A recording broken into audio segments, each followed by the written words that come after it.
Hare Krishna, Krishna Krishna, Hare Hare, Hare Rama, Rama Rama, Hare Hare.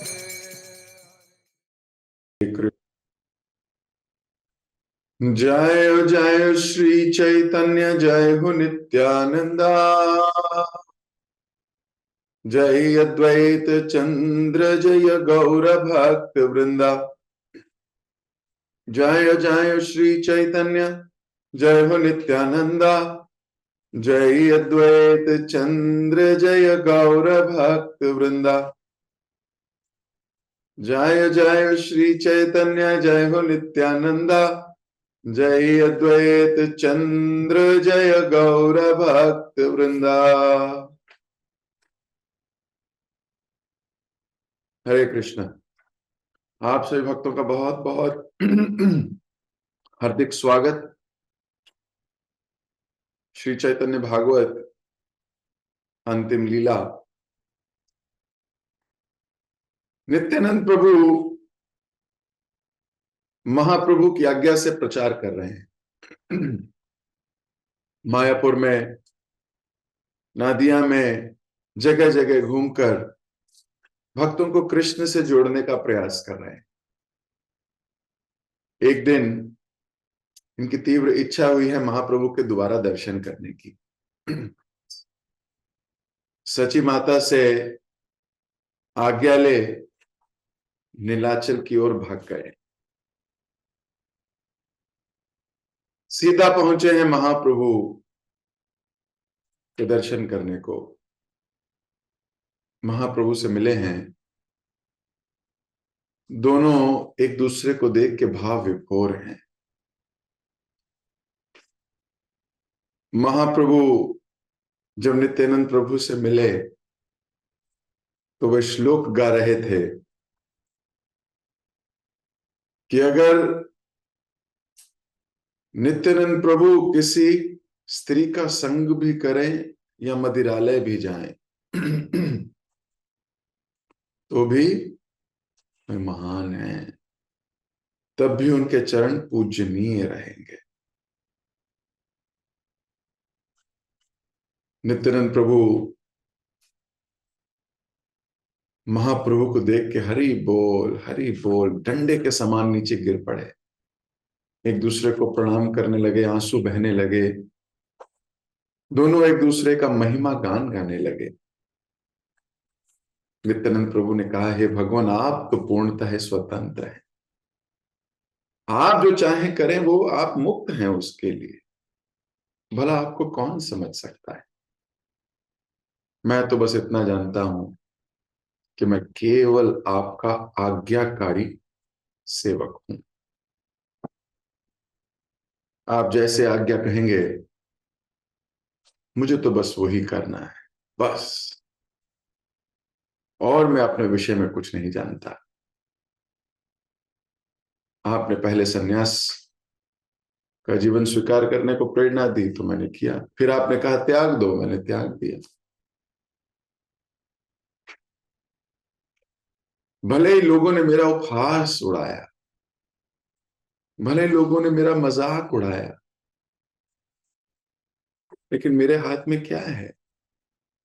न्याय, दया, दंड, ये सब तो आप ही के हाथ में है। चैतन्य महाप्रभु बहुत प्रसन्न थे नित्यानंद प्रभु से। हर वो कार्य जो आज्ञा लेके किया जाता है वो सुंदर हो जाता है, और अगर अपने आप वही कार्य किया जाए तो वो गलत हो जाता है। ये बात भी ठीक है। अगर कोई आज अपने आप ही भगवे कपड़े पहन के डंडा हाथ में ले ले और बोले मैंने सन्यास ले लिया है, तो यही कार्य हास्यपद होगा। पर अगर यही उनके गुरु ने कहा हो तो सेम कार्य दिव्य हो जाएगा। आज खुद ही हमारी कोई इच्छा जागृत हो भक्ति में ये करने की और हम अपने आप ही करने लगे तो वास्तव में भक्तों की श्रेणी में वो हास्यपद कार्य है। लेकिन अगर आज्ञा मिल जाए तो वही कार्य श्रेष्ठ कार्य हो जाता है। अंतर यही है, आज्ञा। इसलिए नित्यानंद प्रभु अपने को बोल रहे, मैं आज्ञाकारी शिष्य हूं।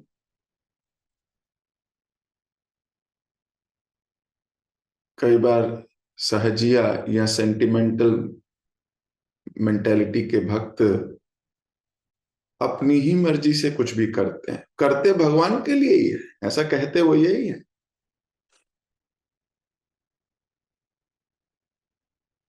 लेकिन उसके पीछे अपनी मर्जी होती है। यहां उस बात का खंडन किया गया है। नित्यानंद प्रभु ने जो कुछ किया महाप्रभु की आज्ञा से किया।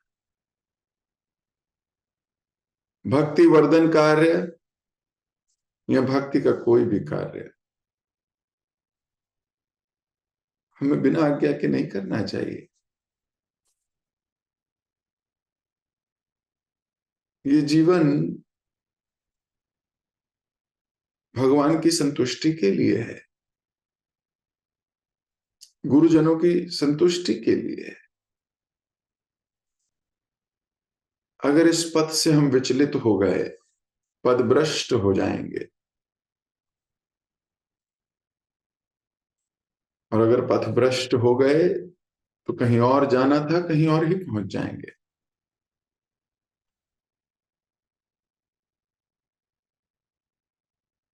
तो जीवन में आज्ञाओं की बहुत महत्व है। और आज्ञा किस लिए? ताकि वो प्रसन्न हो, हमारी अथॉरिटी हमसे खुश हो।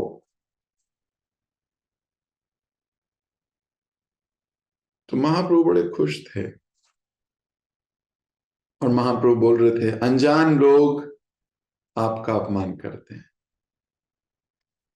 वो अनजान है, लेकिन महाभाग्यवान लोग अपनी अंत दृष्टि से आपको देख सकते हैं।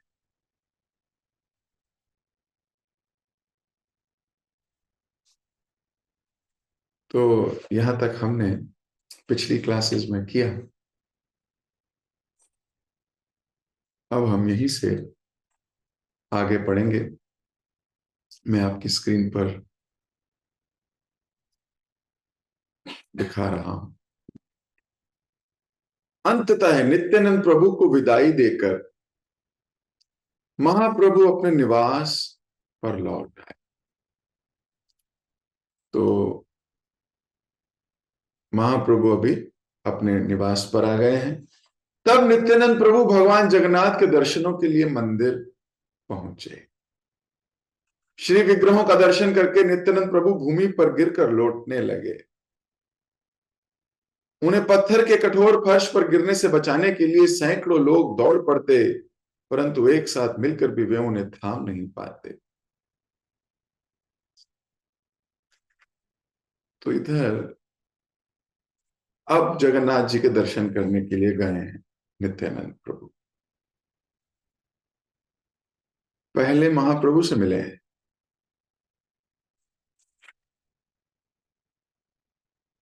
इस बार भी वही कार्य हुआ है। ये बहुत सुंदर बात है। आप नित्यानंद प्रभु का मूड समझिए, एक भक्त का मूड समझिए। कोई व्यक्ति जगन्नाथपुरी जाएगा तो सबसे पहले भागेगा जगन्नाथ जी के दर्शन करने के लिए। जगन्नाथ जी के दर्शन करने हैं, चलो चलो, है ना, बिल्कुल भागेगा। पर यहां तो भी जगन्नाथ जी के दर्शन करने गए ही नहीं नित्यानंद प्रभु। वो पहले महाप्रभु से मिलने गए हैं। और ये जेन्युइन प्रेम है। This is genuine love. अब हमने सुन लिया, अब हम एक्टिंग कर सकते हैं इसकी। जेन्युइनिटी कहाँ है? जेन्युइनिटी तो वो है, हम तो इन्फ्लुएंस्ड हैं ना। हमारे पास रेफरेंस है कि अच्छा नित्यानंद प्रभु ऐसा किया करते थे, हमें भी ऐसे करना चाहिए। ये कोई जेन्युइनिटी नहीं आई अभी।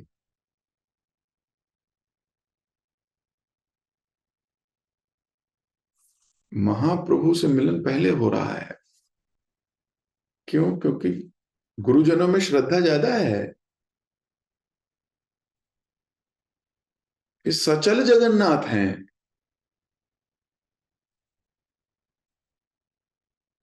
और ये जो प्रेम है नित्यानंद प्रभु का महाप्रभु के दर्शन करने की श्रद्धा जागी थी, जगन्नाथ भगवान के दर्शन करने की नहीं। अगर आप चैतन्य भागवत को फॉलो कर रहे हो अच्छे से, तो पिछली कुछ क्लासेस में क्या मन किया था नित्यानंद प्रभु का? महाप्रभु के दर्शन करने जाना, महाप्रभु से मिलना है। तो महाप्रभु से मिलने की इच्छा ज्यादा है जगन्नाथ जी से मिलने की इच्छा से भी। How is this possible? ये कैसे पॉसिबल हो सकता है? ये पॉसिबल हो सकता नहीं है, ये प्रेम है। अब जब महाप्रभु से मिल लिए, अब जगन्नाथ जी के दर्शन करने जा रहे हैं।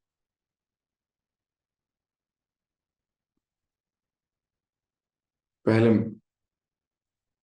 गुरुजनों का आशीर्वाद लिया जाता है।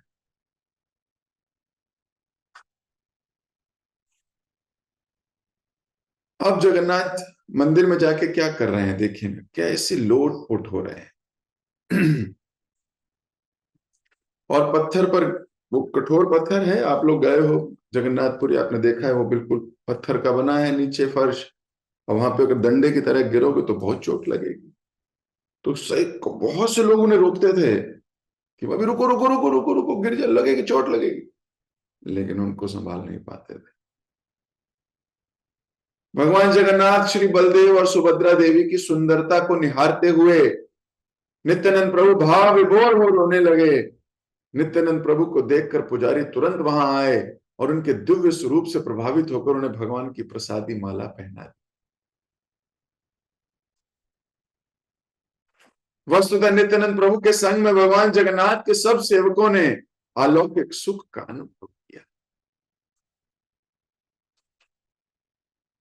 अब नित्यानंद प्रभु आ गए, अब सब बड़े सुखी फील हो रहे हैं। हालांकि ऐसा लिखा जा रहा है कि भगवान जगन्नाथ के सेवक नित्यानंद प्रभु के आने से सुख का अनुभव कर रहे हैं। जो जगन्नाथ के सेवक हैं वो तो नित्य जगन्नाथ जी का संग कर रहे हैं। वो तो रोज जगन्नाथ जी के सेवक हैं, जगन्नाथ जी का संग कर रहे हैं। नित्यानंद प्रभु के आने से इनका सुख कैसे बढ़ गया? इनका सुख तो जगन्नाथ बलदेव सुभद्रा महारानी के पास बड़ा होना चाहिए था। लेखक लिख रहे हैं नित्यानंद प्रभु के आने से इनका सुख बढ़ गया।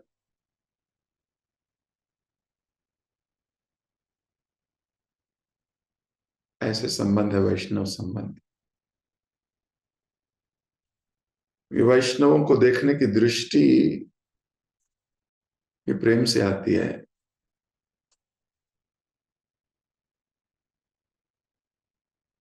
दर्शने पवित्र करो ए तोमार गुण, वैष्णव ठाकुर दयार सागर एदा से करुण कौरी।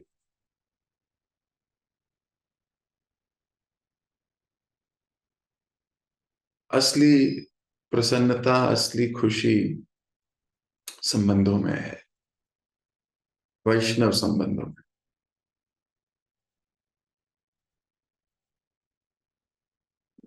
नित्यानंद प्रभु भगवान ही हैं, नित्यानंद प्रभु बलराम ही हैं। तो जब साक्षात भगवान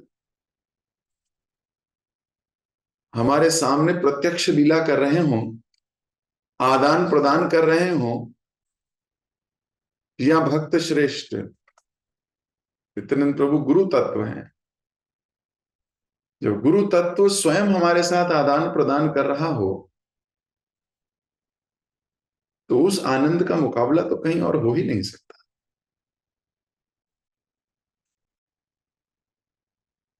वो सुख और कहीं मिल नहीं सकता।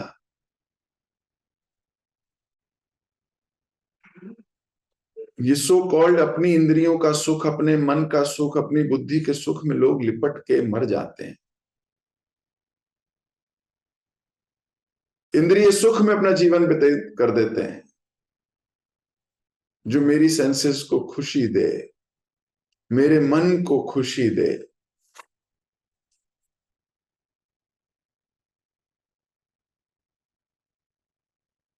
इधर तो ये आध्यात्मिक सुख है। नित्यानंद प्रभु का आगमन हो गया है जगन्नाथ मंदिर में। जगन्नाथ जी के सेवक तो खुश हैं ही हैं। स्वयं जगन्नाथ, बलदेव, सुभद्रा महारानी भी असीमित सुख का अनुभव कर रहे हैं।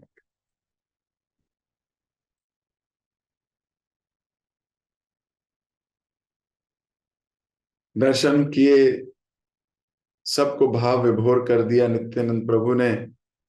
और तत्पश्चात नित्यानंद प्रभु गदाधर पंडित से मिलने उनके घर आए।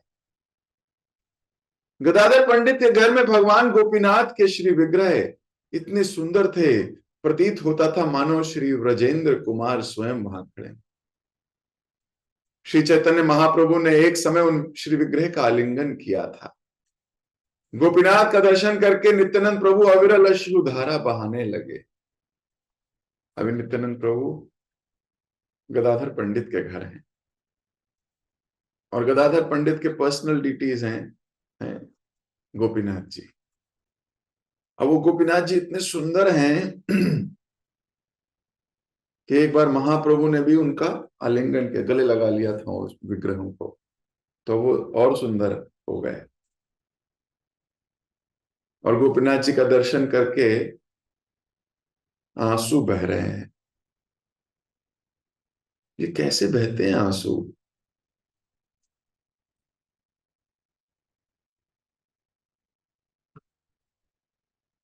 एक दूसरे को देख के आंसू बहाते हैं महाप्रभु नित्यानंद प्रभु, डीटीज को देख के आंसू बहाते हैं।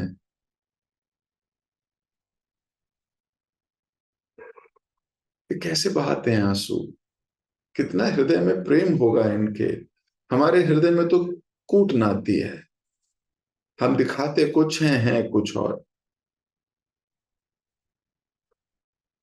इसलिए हमारे हृदय में, हमारी आंख में कभी आंसू नहीं आते, क्योंकि हम कुटिलता से भरे हुए हैं।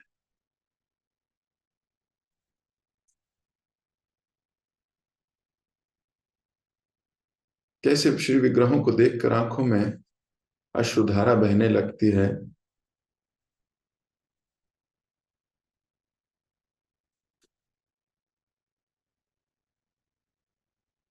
और अविरल अश्रुधारा है, अविरल मतलब उसमें कोई ऐसे नहीं कि अभी रुक गई, फिर 2 मिनट में आए, फिर एक आया, फिर दो आए। अविरल आंसू बह रहे हैं। जब गदाधर पंडित को नित्यानंद प्रभु के आगमन का समाचार मिला, वे अपना भागवत अध्ययन छोड़कर तुरंत उनसे मिलने आए। उन्हें प्रणाम करने के बाद उन्होंने एक दूसरे का आलिंगन किया। वस्तुतः अलौकिक सुख के सागर में गोते लगाते हुए उन दोनों को अपने चारों ओर की बातों का कोई भान नहीं रहा। वहां एकत्र भक्तगण प्रेम और स्नेह के इस संबंध को देखकर भाव विभोर हो उठे। तो जब नित्यानंद प्रभु का आगमन हुआ है, ये भागवतम पढ़ रहे हैं दूसरी कहीं जगह, पता लगा नित्यानंद प्रभु आ गए हैं, तो अपना भागवत अध्ययन छोड़ भाग कर आए हैं नित्यानंद प्रभु से मिलने के लिए। ये उत्कंठा भक्त से मिलने की। भक्त भागवत और ग्रंथ भागवत, ये दो प्रकार के भागवत शास्त्र बताते हैं। जिनमें भक्त भागवत श्रेष्ठ है,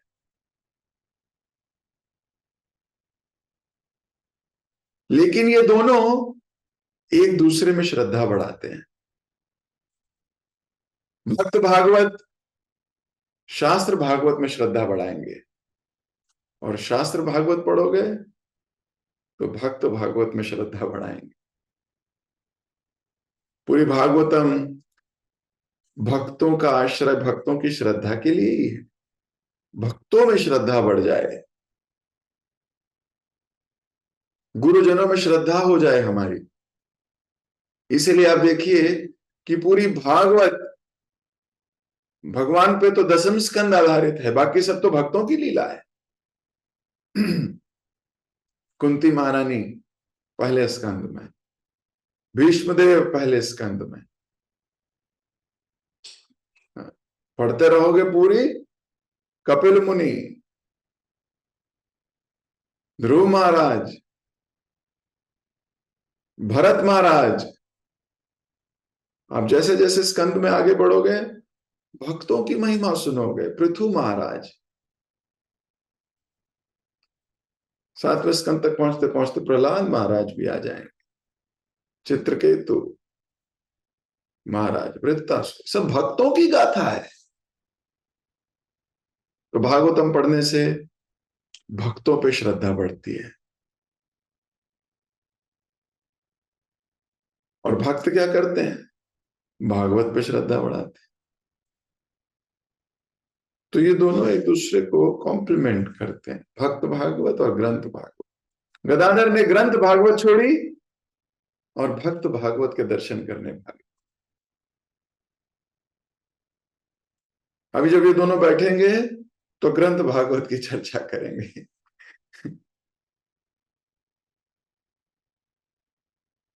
ये बहुत नेचुरल फिनोमिना है, नेचुरली इट विल हैपन। आप इसे आर्टिफिशियली नहीं कर पाओगे, ये नेचुरल है। अगर आपकी भक्ति ठीक ठाक चल रही है तो आपकी भक्तों पे बहुत श्रद्धा होगी। अगर आपकी भक्ति गड़बड़ चल रही है तो आपकी भक्तों में कोई श्रद्धा नहीं होगी, दिखावटी श्रद्धा होगी। दिखावटी श्रद्धा, दिखावटी श्रद्धा क्या होती है? हल्के से डाउट में टूट जाओगे, दिखावटी थी, जेन्युइन नहीं थी, डीप नहीं थी। जेन्युइन श्रद्धा नहीं थी। थोड़ा सा किसी ने कहा टूट जाओगे, थोड़ा सा कुछ गलत सुन लिया मन खराब हो जाएगा। पर जेन्युइन श्रद्धा जो है उसमें मन खराब नहीं होते, मन खट्टे नहीं होते। ये हमने पूरी भागवत में यही पढ़ा है, पूरी चैतन्य भागवत में यही समझाया गया है।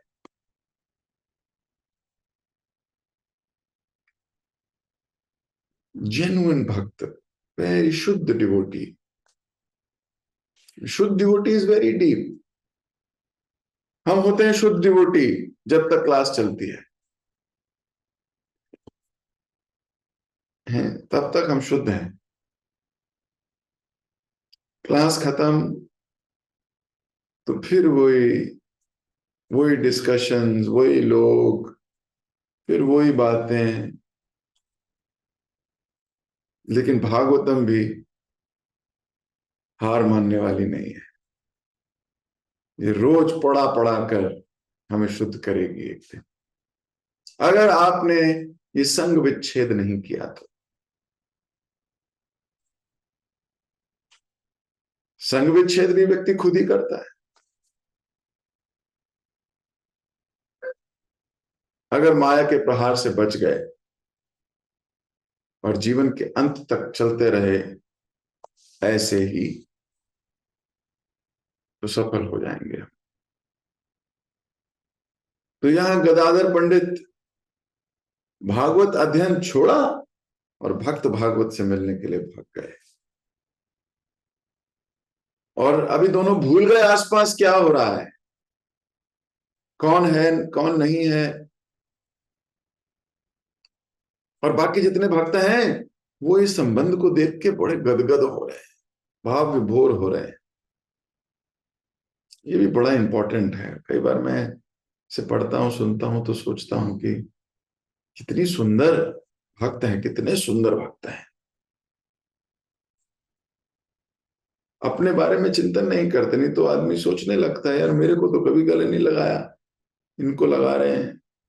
ये अपनी चिंता पहले होती है हमारे जैसे व्यक्तियों को, है ना, मतलब कितना दूषित मन रहता है हमारा।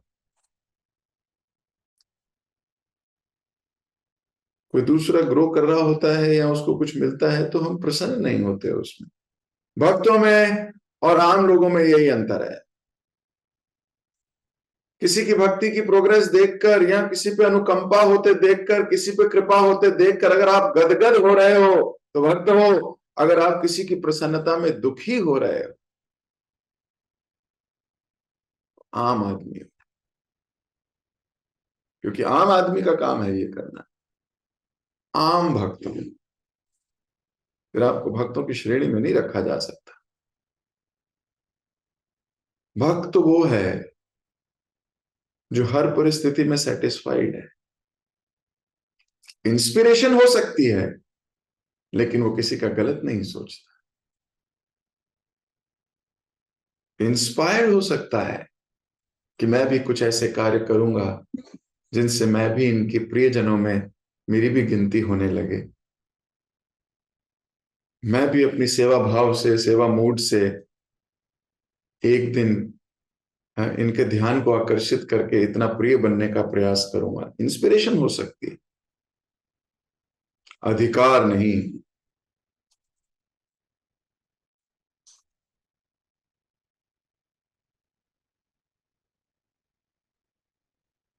सो आम आदमी नहीं, भक्त तो भक्त है। भक्त हालांकि अपने को आम ही मानता है, लेकिन भगवान ऐसी परिस्थितियां देते हैं कि आम में और भक्तों में डिफरेंशिएशन हो जाए, एक्सपोज हो जाता है व्यक्ति। इसलिए ये गुण हमें पैदा करने हैं अपने अंदर, दूसरों को या दूसरों के अच्छे संबंध को देखकर गदगद होना। वहां सारे भक्त लोग भाव विभोर होकर गुणगान करने लगे।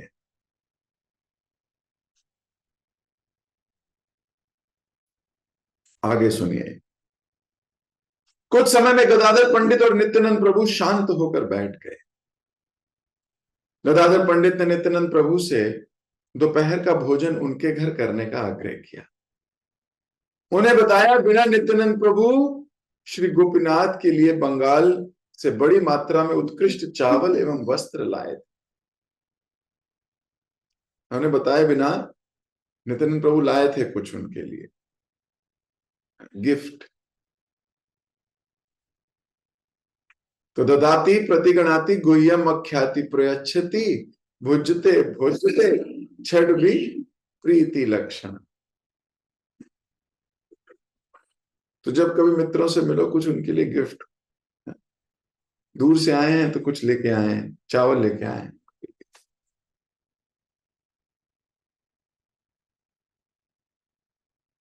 नित्यानंद प्रभु ने कहा ये चावल श्री गोपीनाथ जी के लिए। उन्हें देखकर गदाधर पंडित ने बोल उठे, मैंने इतने अच्छे चावल आज तक नहीं देखे। प्रभु कहीं गोपीनाथ जी के लिए आप सीधे वैकुंठ से तो नहीं चावल ले आए? केवल लक्ष्मी देवी ही ऐसे चावल पकाने के योग्य है। गदाधर पंडित ने वे वस्त्र ले लिए और श्री गोपीनाथ जी के श्रृंगार में प्रयुक्त करने लगे। तो कुछ कपड़े भी लाए थे गोपीनाथ जी के लिए, डीटीज के लिए लाए। देखो भक्त बड़े स्मार्ट होते हैं, वो लाएंगे। मैं चावल लाए हैं पर बोल रहे हैं गोपीनाथ जी के लिए लाए हैं, और मना भी नहीं कर सकता। वो आपके लिए गोपीनाथ जी के लिए, अब कोई कैसे मना करेगा। तो गोपीनाथ जी को चावल और वस्त्र भेंट किए और दोपहर के भोग की तैयारी में जुट गए। अब भगवान के लिए भोग बनाना है। उन्हें अपने बगीचे में उग रहा शाक तोड़ा और चटनी के लिए इमली के पत्ते ले आए। चावल और सब्जी पकाकर गदाधर पंडित ने उन्हें एक थाली में सजाया और श्री गोपीनाथ जी को भोग दिखाया।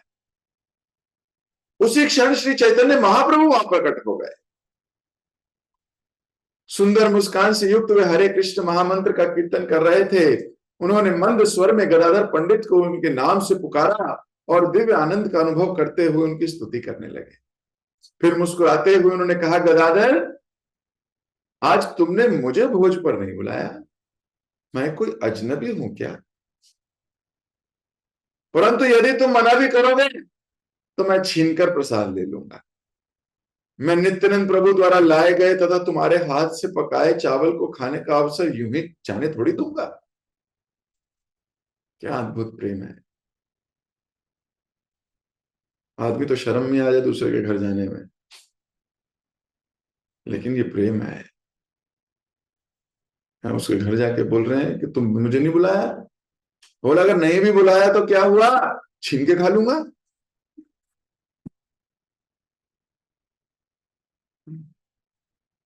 भक्तों के बीच के संबंध देखिए, औपचारिकताएं है ही नहीं, कोई फॉर्मेलिटी नहीं है।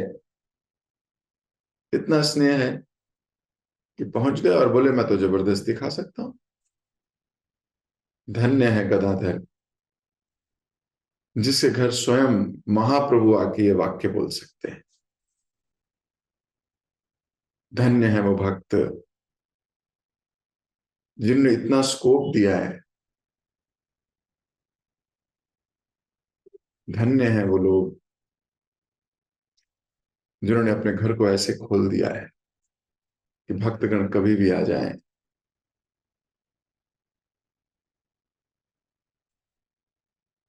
तो महाप्रभु वेट कर रहे हैं, महाप्रभु कह रहे हैं, मैं खाऊंगा तुम्हारे हाथ से।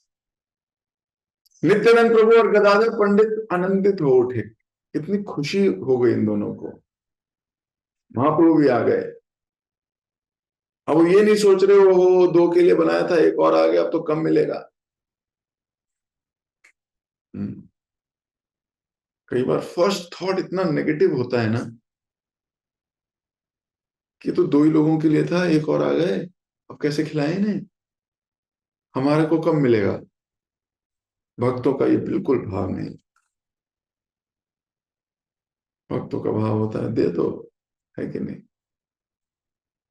और फिर महाप्रभु सीनियर आए हैं। सीनियर के आने पे तो क्या भाव होना चाहिए? अरे हमें क्या पाना है, सीनियर को देना चाहिए, ये भाव होना चाहिए। तो यहां तो दोनों आनंदित हो गए हैं, खुश हो गए दोनों। वो महाप्रभु भी आ गए। क्या बात है! गदाधर पंडित ने एक थाली में भोजन परोस कर श्री गौर चंद्र के सम्मुख रख दिया। पूरा मंदिर और उद्यान भोजन की मधुर सुगंध से भर उठे। क्या खुशबू आई! चावलों की प्रशंसा करते हुए श्री नित्यानंद प्रभु ने भोजन को 3 भागों में बांटने का निर्देश दिया। अब उन्होंने तो सारे महाप्रभु के आगे रख दिया। महाप्रभु ने बोला, इसे 3 पार्ट में डिवाइड करो। वे गदाधर पंडित और नित्यानंद प्रभु के साथ खाना चाहते थे। सब बैठ गए और पाक कला की प्रशंसा करते हुए महाप्रभु ने कहा, यहां तक कि इस प्रसाद की सुगंध भी व्यक्ति को कृष्ण भक्ति का अमूल्य रत्न प्रदान कर सकती है। गदाधर, तुम अति दक्ष रसोइये हो। मैंने आज तक कभी इतना स्वादिष्ट साग नहीं खाया। मुझे विश्वास हो गया कि तुम वैकुंठ के रसोइये हो और अब पृथ्वी पर प्रकट हुए हो। अब यह सत्य उजागर हो चुका, इसे और अधिक छिपाने की आवश्यकता नहीं। इस प्रकार तीनों हास्य विनोद करते हुए भोजन लेने लगे। इन तीनों को के भोजन कर लेने के बाद महाप्रसाद की प्रतीक्षा कर रहे भक्त उच्चिष्ट प्रसाद पर टूट पड़े और सुखपूर्वक उसे खाने लगे। अब जो तीनों ने छोड़ दिया था उच्चिष्ट, जो भी महाप्रसाद बन चुका है, पहले तो प्रसाद था, गोपीनाथ जी ने खाया तो प्रसाद है, और अब भक्त ने खा लिया, अभी महाप्रसाद है। अब सब भक्त उन पे टूट पड़े। टूट पड़े समझते हो? अरे क्या समझते हो, कभी किया टूटे, कभी किसी चीज पे टूटे हो? बेड पे ही टूट के गिरते हो बस। टूट पड़ने का अर्थ है तीव्रता से एकदम झपट्टा मार रहे हैं, एकदम टूट पड़े सबके सब। महाप्रसाद की महिमा तो आप सबको पता है। भक्तों के मुख से उच्चिष्ट कोई व्यक्ति की गाढ़ी श्रद्धा होनी चाहिए, श्रद्धा होनी चाहिए। जब ये श्रद्धा स्ट्रांग होती है तो आपको उसका मूल्य पता लगता है। भक्त पग धूलि भक्त पग जल भक्त भुक्त उच्चिष्ट तीन महाबल। ये तीन महाबल है भक्ति में। अब जब हमारी श्रद्धा होती है इन पे, तो हम इन तीनों को ऐसे फिजूल नहीं जाने देंगे। आप देखोगे कई भक्तों को इसमें अटूट श्रद्धा होगी, कई भक्तों को कोई श्रद्धा नहीं होगी।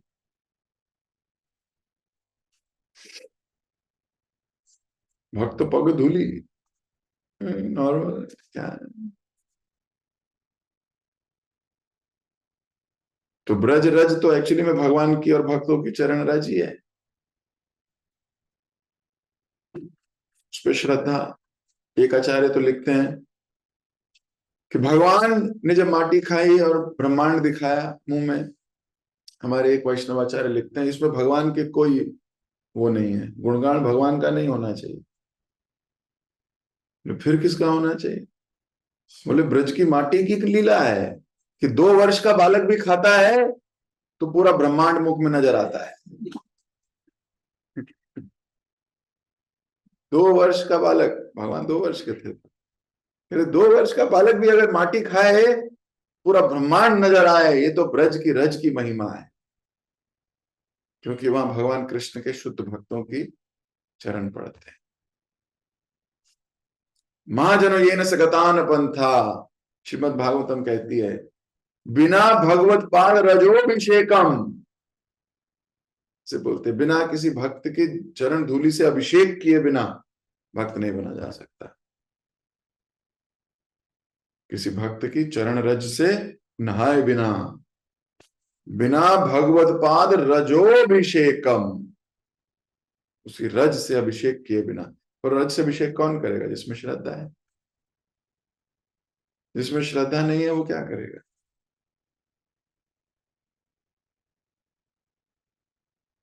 श्रद्धा बड़ी जरूरी है। और श्रद्धा आती है आध्यात्मिक दृष्टि से, श्रद्धा आती है विनम्रता से, श्रद्धा आती है हमारा दृष्टिकोण जब बदलता है, श्रद्धा आती है श्रवण से,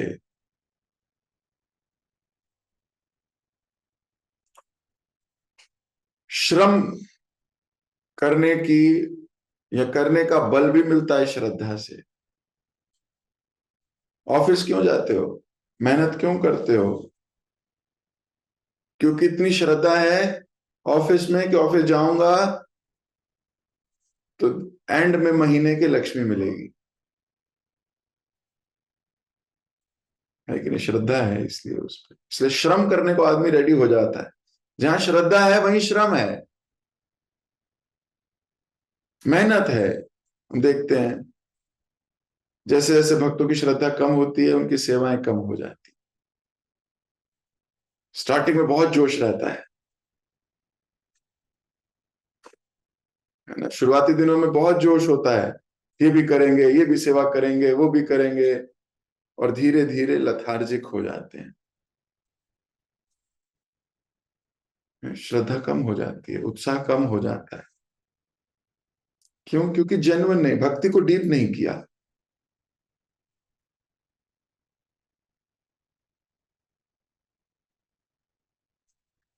आप देखोगे जो भक्त बहुत सेवा कर रहे हैं ना, उनकी श्रद्धा भी स्ट्रांग होती है, क्योंकि वो श्रम करने के लिए रेडी हो जाते हैं। श्रद्धा से श्रम आता है।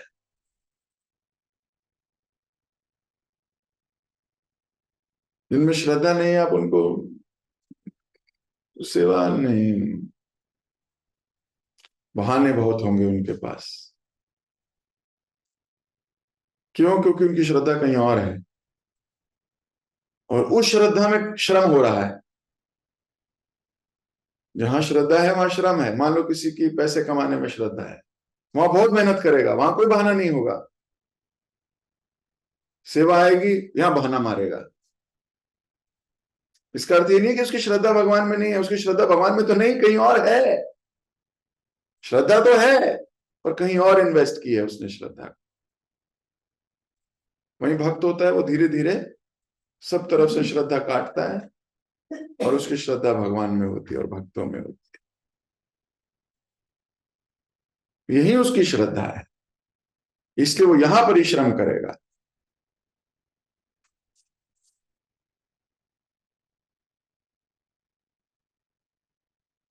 तो इधर भक्त टूट पड़े और बड़े सुख पूर्वक उसे खाने लगे। ये भी बड़ा इंपॉर्टेंट वर्ड है, सुख पूर्वक। कई बार देखा देखी लोग टूटते हैं, टूट पड़ते हैं, लेकिन हृदय में सुख नहीं मिलता उन्हें खाने में। उनको लगता है यार ये झूठा है, लेकिन सब खा रहे हैं तो मैं भी खा लेता हूं। लेकिन हृदय में सुख नहीं है उनको। यह इसलिए जानबूझ के लिखा लेखक ने कि बड़े सुख पूर्वक खाने लगे, जैसे खजाना मिल गया हो कोई।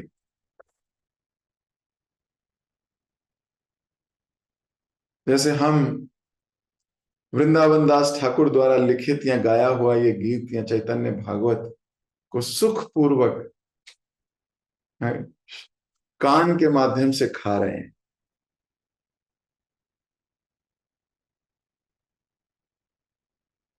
सुख पूर्वक,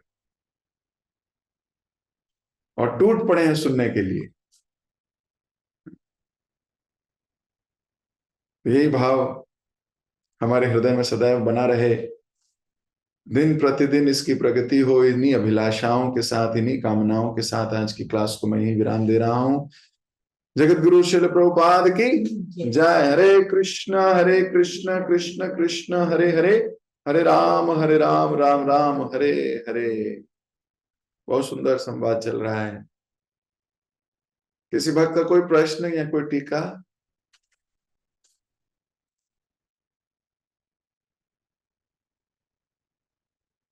ओके, हरे कृष्ण। हरे कृष्णा प्रभु जी, दंडवत प्रणाम। थैंक यू सो मच प्रभु जी, बहुत सुंदर क्लास के लिए। आज की क्लास में आपने हमें ये बताया आज्ञा ले के कार्य करना और बिना आज्ञा की कार्य करना, उसमें अंतर क्या है। तो हर वो कार्य आज्ञा ले के किया जाता है जो वो बहुत सुंदर हो जाता है, वो दिव्य हो जाता है। अगर बिना आज्ञा का हम कार्य करते हैं वो हास्यप्रद होता है। और आपने ये भी बताया कि भक्ति वर्धन कार्य में हमें कोशिश करना कि आज्ञा लेके ही हमें करना चाहिए वो कार्य को, नहीं तो हम पथभ्रष्ट हो जाएंगे, कहीं जाना था और कहीं और पहुंच जाएंगे। और आपने नित्यानंद प्रभु की मूड बारे में हमें बताया कि एक भक्त का मूड कैसे होता है, क्योंकि वो भगवान को दर्शन करने से पहले भक्तों की दर्शन कर रहे हैं, क्योंकि गुरुजन में उनका श्रद्धा ज्यादा है।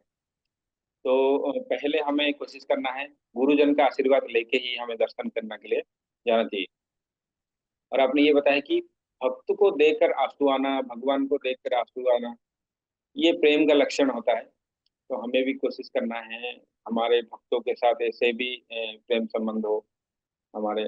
और आपने ये बताया कि दो टाइप का भागवत होते हैं, एक होता है भक्त भागवत, एक होता है शास्त्र भागवत।